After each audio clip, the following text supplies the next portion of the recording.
Feel your feelings. Allow your emotions. Ever heard these advices?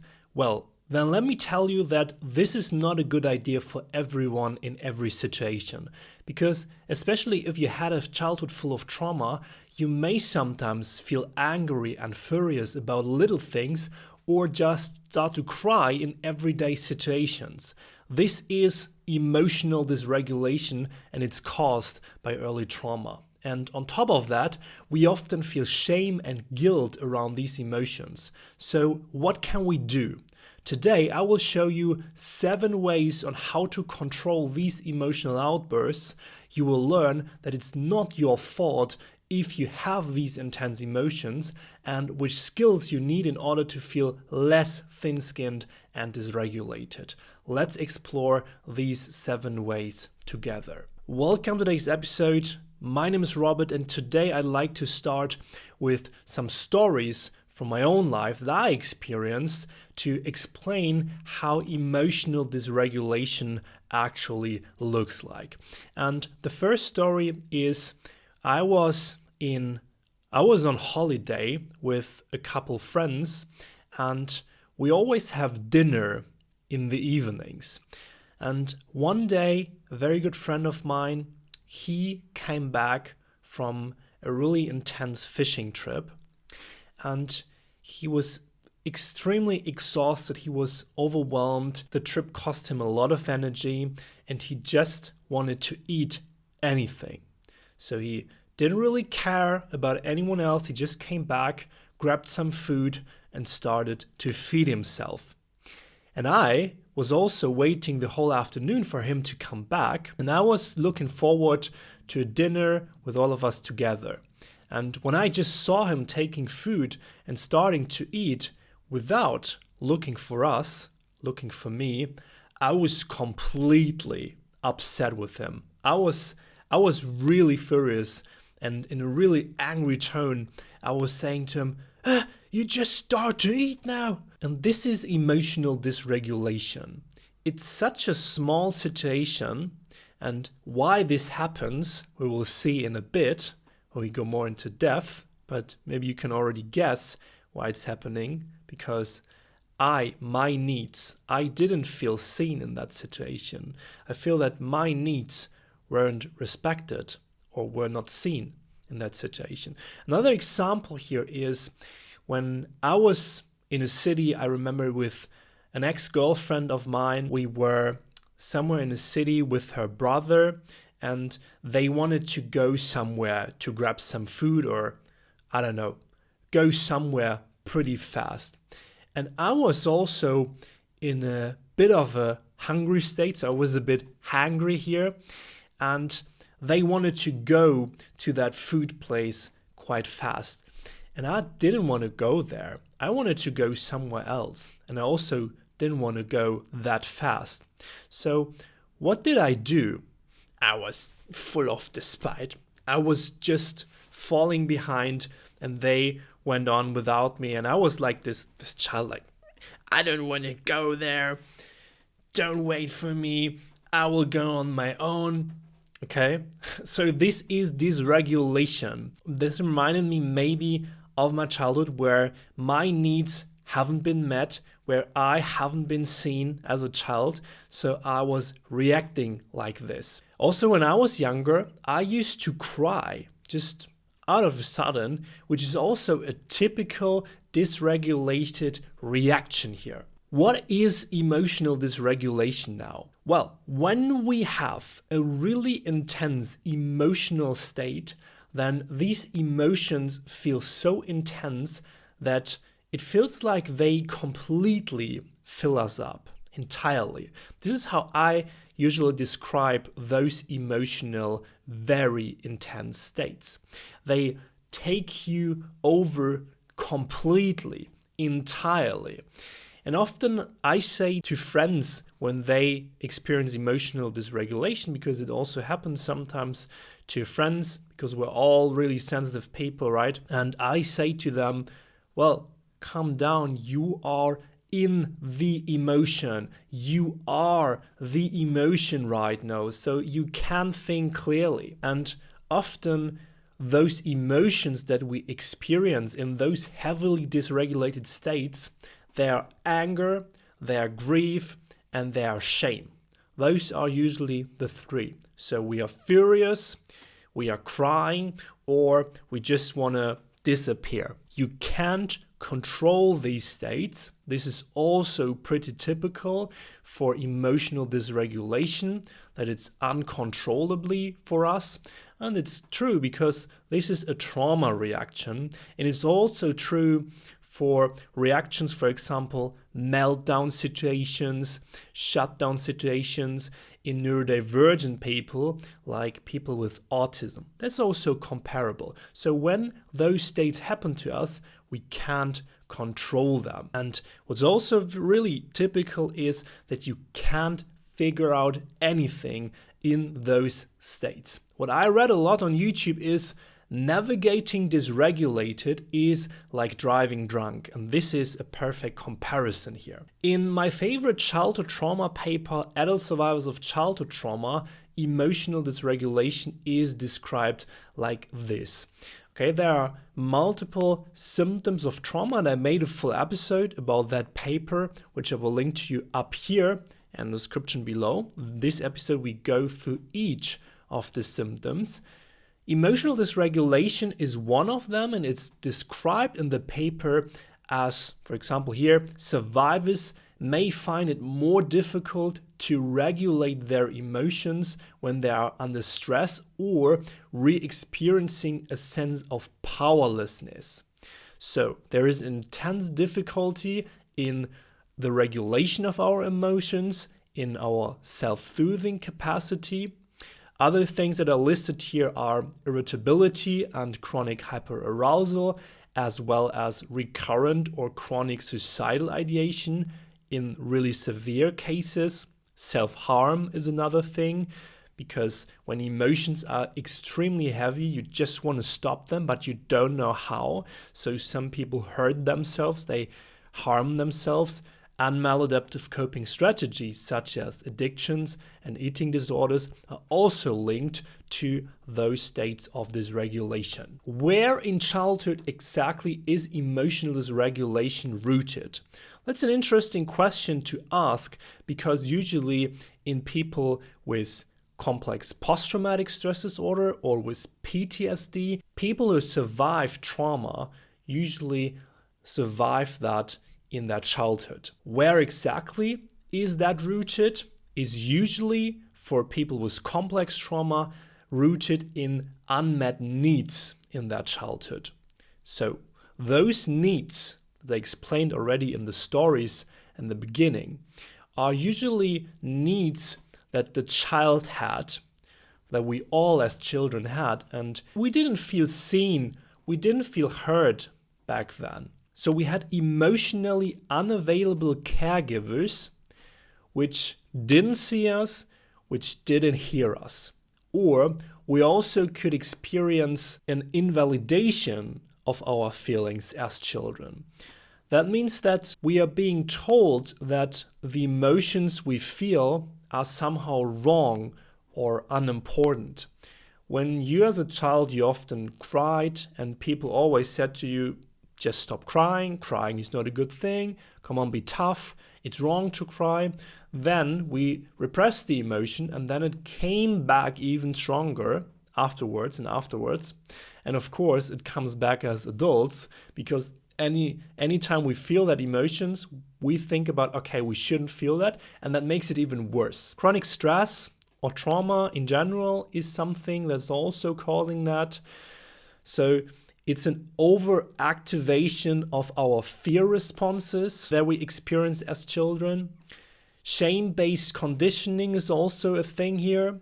So internalized shame that leads to emotional overwhelm. When we learn that our emotions again are somehow bad, or that we are somehow bad, then we develop this sense of shame, and we'll talk about that in a bit again. And a lack of co-regulation might also be a cause for that. People who learned that they are solely dependent on themselves, they are self-soothers, they are autoregulators.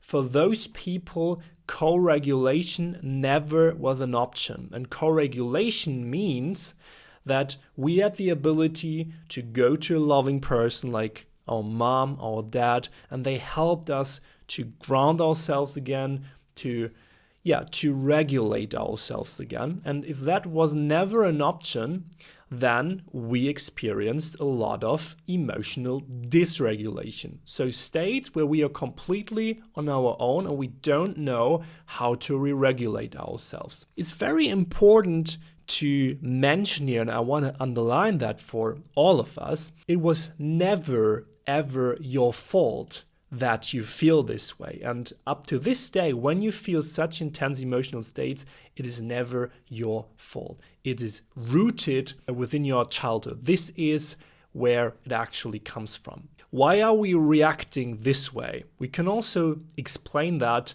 with some models, for example, of our central nervous system, and this is what I want to do now.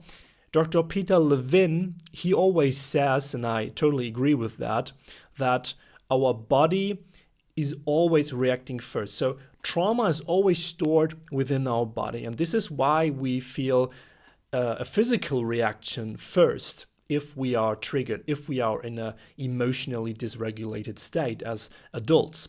Now, those states are usually states where our nervous system is within a fight, flight, or freeze response.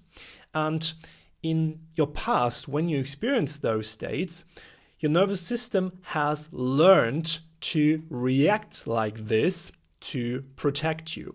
Well, we react like this anyway when there is danger, so you have to run away when there is a freaking tiger behind us, of course. But usually when we experienced a toxic family system, like a really unsafe home, unsafe parents, then our nervous system was really active as children, and we learned that it's better to run away or to fight or just to freeze.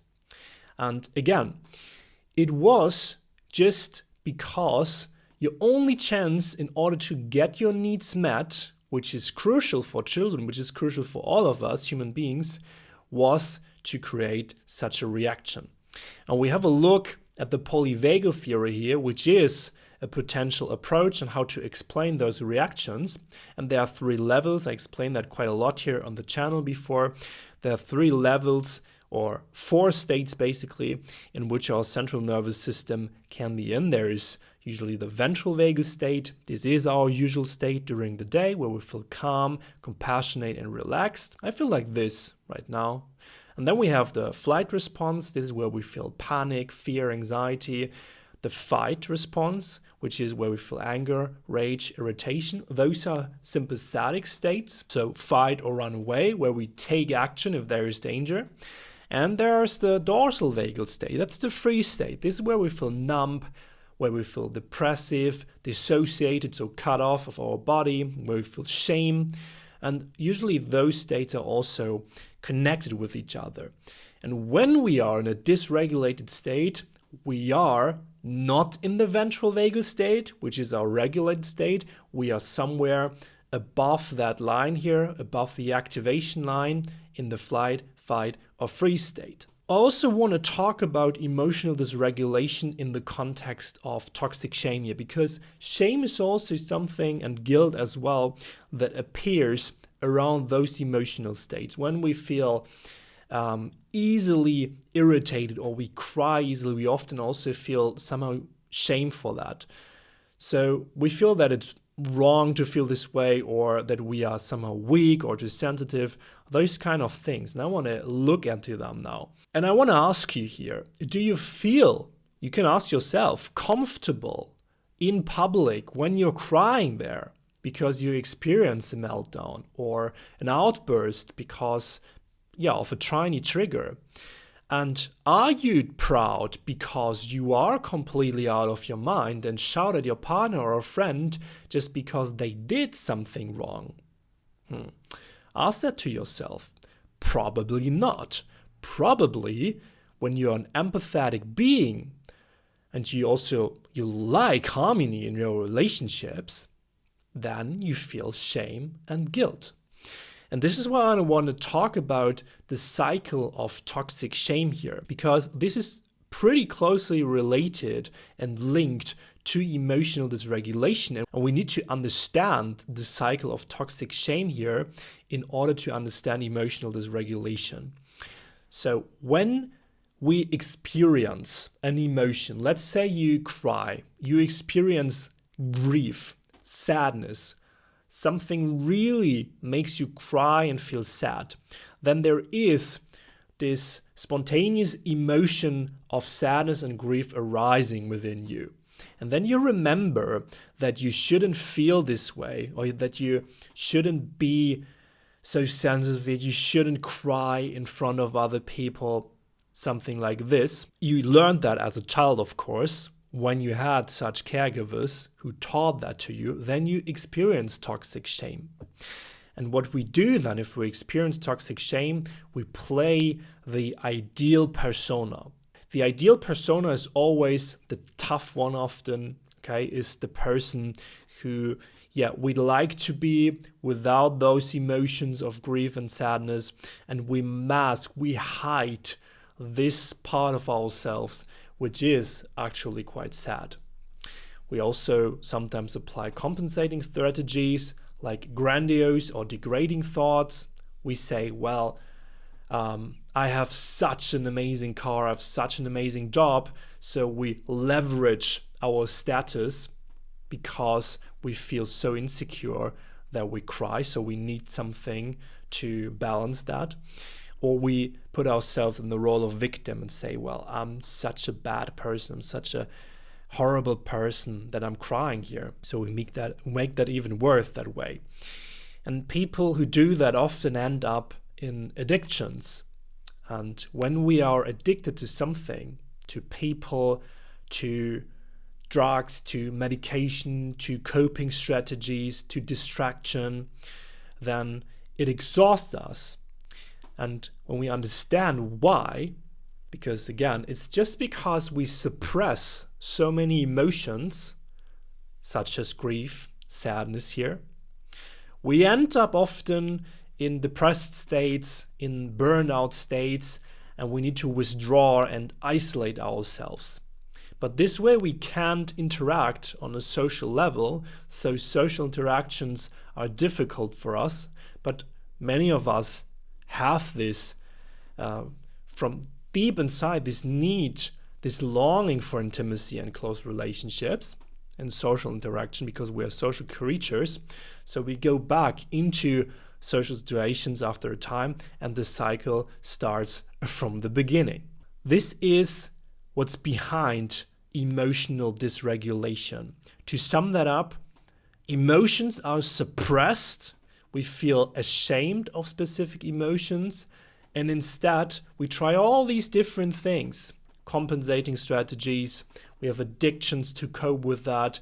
We feel depressed because we don't allow ourselves to feel specific emotions that we as children learned are wrong and bad. Now, let's talk about the 7 ways here. And before we start with the 7 solutions now, I also want to let you know that I just updated our online courses, and I also added a course on emotional dysregulation on our premium platform. And in my online courses, I share everything that I learned on my healing journey while working with 3 therapists and 3 different therapy approaches over a couple years. I took all those experiences I made, all the skills, the strategies I've learned from my sessions with my therapist, and put them into a step-by-step path that you can follow along as well if you just go to understandable.net/join and get access today. Understandable.net/join. Check it out, first link in the description. And now let's start with the 7 ways on how to control emotional outbursts. Strategy number 1 is what I call the stop command. It's about the last time that I truly felt emotionally dysregulated, which was a couple weeks ago. It was a situation within my relationship, and with there also a couple friends included, and I was upset. I was furious. This one triggered me intensely, and I felt thin-skinned. I felt overly reactive and really, really mad in that situation. When I was young, as a child, I was never the child who was just crying or put themselves in the role of victim. No, I was fighting. I was willing to fight. I was wired to getting furious and to be in the fight mode. Okay. And this time when I was dysregulated, I just stopped. I just told myself in my head, come on, just stop. You don't need to be dysregulated now. It's such a horrible state. I don't want to be in that state. I just want to stop. And this is true because you can only win a fight by not fighting. When you're often furious, think about that quote, okay? It's really helpful, and it was really enlightening for me in that moment. When you are in such a state, I just want to encourage you to also try it. Just try it. Just try to stop it. Just stop the dysregulation before it bursts out. Of course, when it's like a plane, and when it already took off, then it's really difficult to stop it. So I have to admit, of course, it's really hard here, but it's worth practicing, and it could remove a lot of headache from your life. Trust me, just try it when you're next time in a dysregulated state and you recognize that, when you already have the awareness. Just try the stop command here. And if that's not working, then there's always strategy number 2, which is write and relax, also called emergency writing. And when you are dysregulated, when you are really upset, furious, or you're super sad, you're crying, about to cry, pull out your notes app in your phone or your journal/notebook. I always recommend to have such a notebook. And it's also the first thing that my first therapist recommended to me. In that notebook, or just on the notes app in your phone, write down all your thoughts, all the fears, the resentments that you feel in this exact moment. Write down the worst stuff that is in your head. Don't tell that to anyone. You can also burn those sheets of paper afterwards. Just put them somewhere in hell. But this is truly something that's helpful, because all those emotions that completely fill you up, all those horrible thoughts that you have in this moment, they just can flow and they're recognized, and you put them on paper. And this way you kind of neutralize them, because you get the feeling that it's okay somewhere to have them, and that they're also seen, and that they are part of you, that they are recognized. You can also do that, of course, in the restroom, in any bathroom, in a public place. I did that once in a city center. I was just holding on for a bit, standing just next to a shop and just putting some notes in my phone, because it really helped me to calm down. And I also, honestly, I believe that people had better self-soothing skills when they were writing on a notebook or a diary regularly. I truly believe that, because it's such a big thing that you can do. It's a small thing you do, but it actually has a huge effect on your well-being in dysregulated states. Strategy number 3 is always something you can do. It's walking away. Now, walking away, isolating, being on your own, or just changing the scenario is always a powerful thing if you somehow feel that it's too much, or if you're overwhelmed. Walking away and communicating with compassion is even more powerful. When you say to your friend or to your partner, while being in a dysregulated state, or when you recognize, okay, there is dysregulation coming right now, it's building up, then say to them, I can't ground myself right now. I need to be alone. Love, I will be back in 2 hours. This is something you can always say. Stick to your needs here. Distancing ourselves re-regulates our nervous system, especially if other people are the trigger here. It also helps if you're, for example, a hypervigilant sleeper, or if you feel, for example, hypervigilant in restaurants, in public. If you, as a person, learned to cope with trauma or to cope with difficult, stressful situations, isolating is a good way, then do that from time to time. Strategy number 4, exit persona. Exit persona is something that I experienced sometimes in the past. Sometimes it's also a strategy that life offers to you in dysregulated situations. I explain that to you. When I was at the gym a couple months ago, I think, I don't know why I was dysregulated, but I was upset again. I had those thoughts spinning in my head, horrible thoughts. And I was completely filled up with this emotion of anger. And then suddenly there was a person approaching me at the gym and asking me, hey, how many sets do you have left? Or ask me like, hey, how many minutes are you spending on that machine? And instantly my dysregulation disappeared, because when you have a neutral persona, it's like an immediate pattern interrupt due to that change in the social interaction. And talking to a neutral person makes you behave neutral as well, even if it's just a small interaction like one sentence. But it's like the social pressure we experience and the social interaction, it tricks our brain and makes us calm down instantly, because we don't also want to blame ourselves. We want to be nice to a person who approached us in a nice and neutral way as well. This is a very good solution if you're out somewhere. Sometimes someone just approaches you. Sometimes you maybe have the opportunity to just have a quick chat, even if it's just the cashier or someone, I don't know, someone at a gas station or at a supermarket or at the gym or at the yoga course. Just have a quick interaction and it reduces emotional dysregulation for sure, because it puts you in another setting. Strategy number 5, boundaries. I want to repeat that. Boundaries, boundaries, boundaries, boundaries. Okay? Because if we are easily triggered, then we often feel thin-skinned, we feel permeable, we cry easily, or we are upset quite often. Then those things happen to us because we might didn't learn one thing here as children back in the days. And that is setting healthy boundaries.